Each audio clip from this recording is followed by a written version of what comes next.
Welcome back to my channel Hemasri vlogs. ఇవి నేతి బీరకాయలండి. అమ్మ నేను వెళ్ళిన రోజు నేతి బీరకాయ పచ్చడి చేసింది. నాకు చాలా నచ్చింది. నేతి బీరకాయ పచ్చడి, దోసకాయ ములక్కాయ కూర టమాటా లేకుండా వండింది. అట్లనే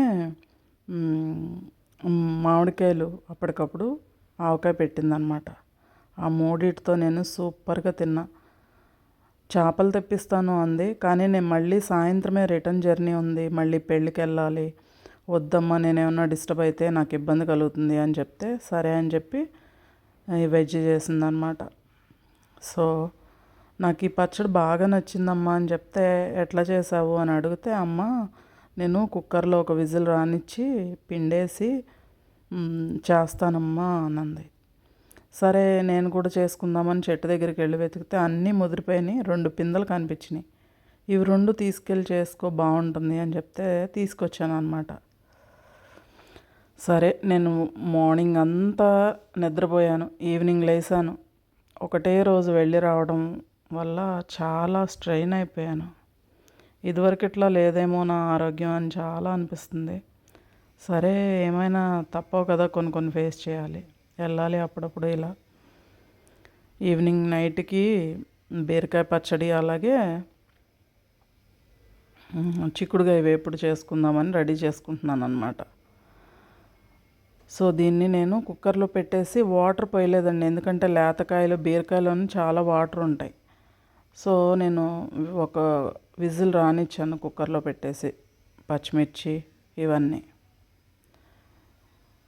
అక్కడికి ఇంటికి వెళ్తే అస్సలు రావాలనిపించలే, ఒక్క రోజులో ఇంకా ఉండాలనిపించింది. బాబాయ్ కూడా తిరిగి వచ్చేయమ్మా, లేకపోతే నేను ఆటో మాట్లాడతాను నైట్ వచ్చే అని చెప్పారు. కానీ నాకు టికెట్ రిజర్వ్ చేయించుకుని వెళ్ళిపోయాను అనమాట. సో టికెట్ వేస్ట్ అయిపోతుంది అని బలవంతాన ఇష్టం లేకపోయినా వచ్చేసానండి. ఒక్కరోజు వెళ్ళి అంటే నాకు ఇక మీదట వెళ్ళాము అంటే అట్లీస్ట్ 2-3 రోజులైనా కొంచెం ఉంటే బాగుంటుంది. నాకు బాధ్యతలు ఉన్నన్ని రోజులు నేను వెళ్ళేదాన్ని కాదు ఎక్కువ. బాధ్యతలు తీరిపోయి నాకు మాత్రం చక్కగా వెళ్తే బాగుంటుంది అని అనిపిస్తుంది అనమాట. ఎవరికైనా అంతే కదా, బాధ్యతలు ఉంటే అదే ముఖ్యం. తర్వాత బాధ్యతలు లేని జీవితాన్ని ఆస్వాదిస్తూ ఉంటే అప్పుడు చేసిన మిస్టేక్స్ ఏంటి, ఇప్పుడు ఏం పొందుతున్నాము అనేది మనకు తెలుస్తుంది. కుక్కర్ విజిల్ తీసేసిన తర్వాత కొంచెం చింతపండు అలాగే కొత్తిమీర కాడలు పెట్టి నేను 1 నిమిషం ఉంచాను. తర్వాత వెల్లుల్లి జీలకర్ర ఉప్పు వేసి ఉంచాను.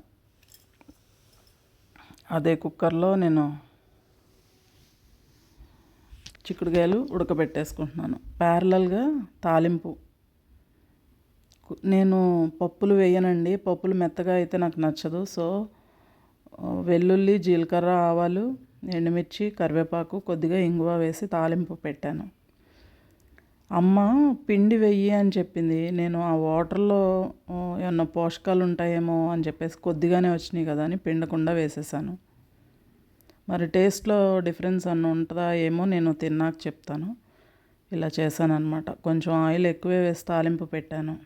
అస్సలు వేయించడానికి కూడా ఆయిల్ వేయలేదు కదా, సో కొద్దిగా ఎక్కువ పడేసి తాలింపు వేసుకున్నాను. అంతేనండి, సింపుల్ వ్లాగ్.